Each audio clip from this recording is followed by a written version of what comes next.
Hello everybody and welcome to Top 5 New Comics for October 1st of 2025. I'm as always Chris. Let's talk about some great books, starting with Batman #2. This is written by Matt Fraction with art by Jorge Jimenez, colors by Tomeu Morey, and letters by Clayton Cowles. So I feel like as a whole, I was a little softer on issue 1 than a lot of the public out there. And really what that is for me is, as much as I loved what Fraction and Jorge were building there and the little elements of the book that came about as you're reading it, just the story as a whole for that first issue was okay for me.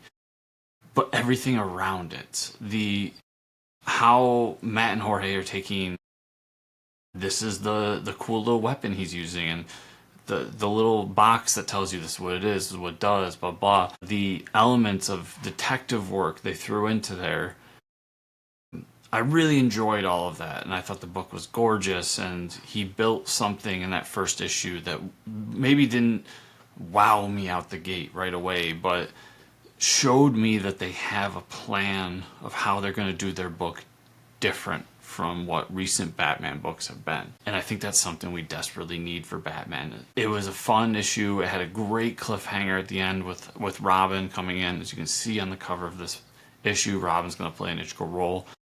There was a lot of good things that happened here, and I think that their run starts off maybe not with a bang, but with a nice steady here we are.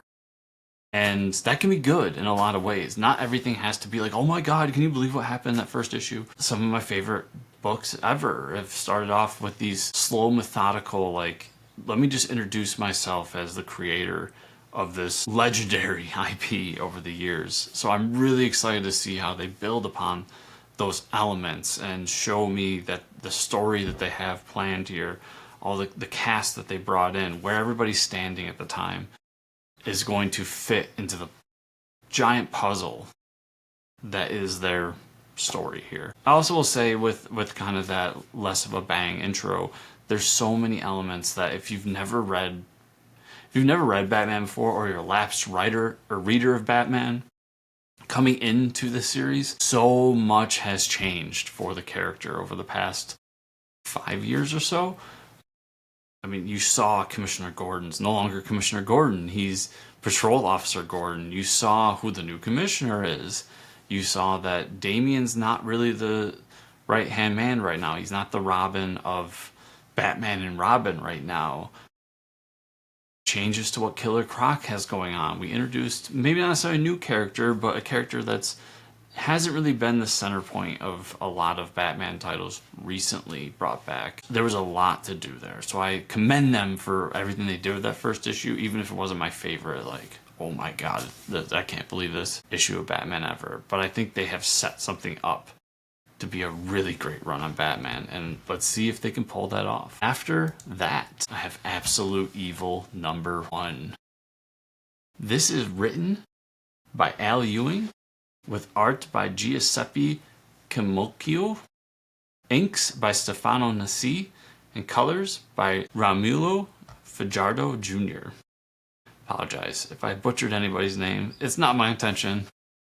I just am really bad with names. Absolute Evil. So where we are at the Absolute Universe, I've heard a lot of scuttlebutt that this is going to be the big thing that's going to tie in the regular DC Universe with the Absolute Universe. I'm not quite sure where this rumor started or where it came from, so I'm not taking it too seriously at the end of the day.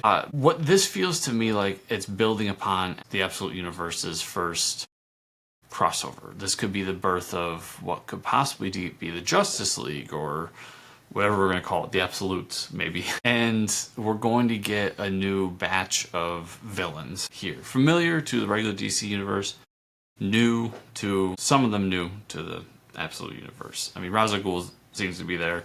We've seen Ra's al Ghul quite a bit. It's just exciting because the Absolute Universe has been phenomenal from moment one. I mean, all the books I've read, I've really enjoyed. I know there's some I'm not reading that people are really enjoying as well.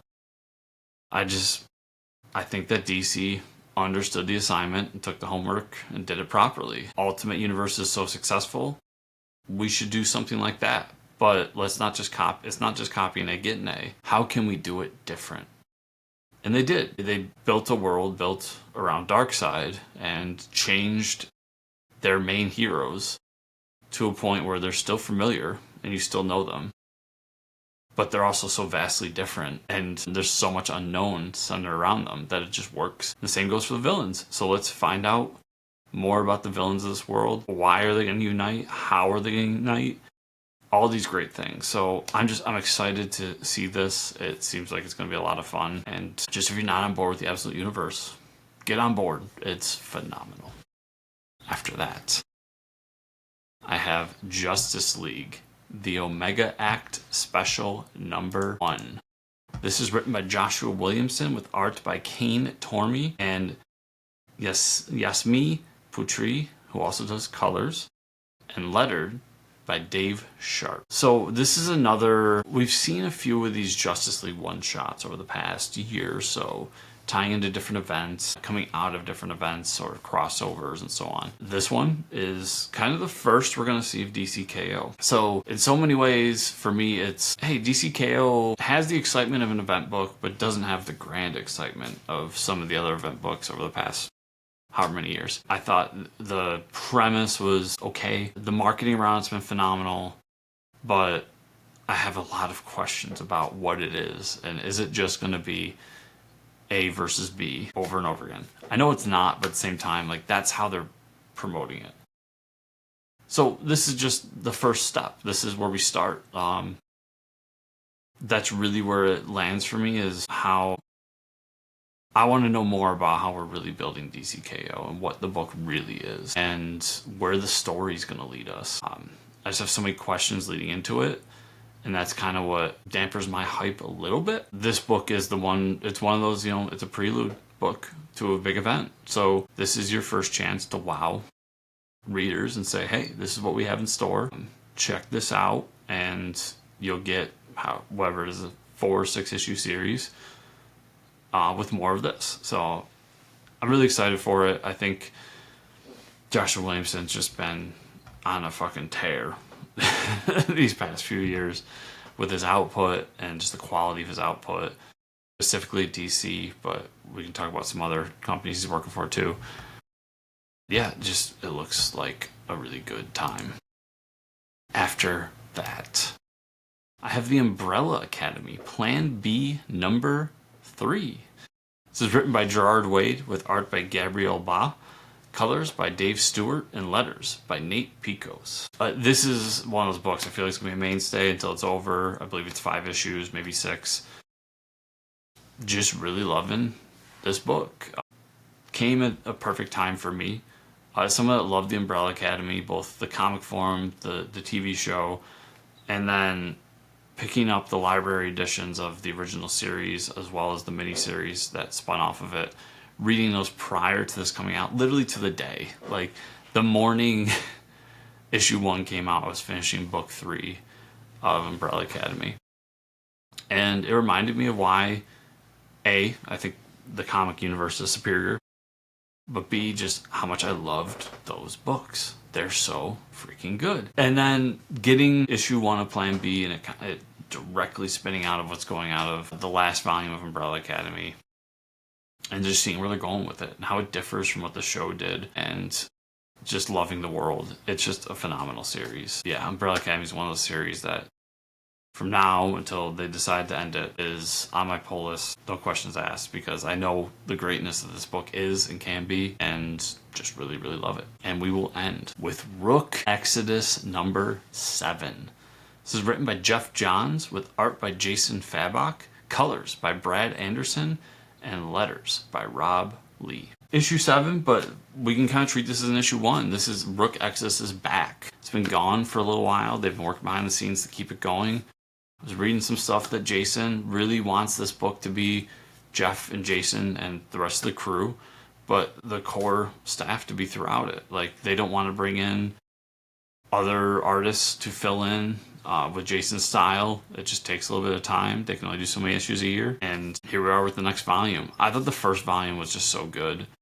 introducing this unique and interesting science fiction world, science fiction post-apocalyptic world. There's so many cool designs for the characters. While the story fairly basic on what's going on, but it's a great job of sending you through the world and showing you the different elements and showing you different wardens of the world and all these things that were going on, that it built the foundation for what could be a really great comic run for the next however many years they want to do it.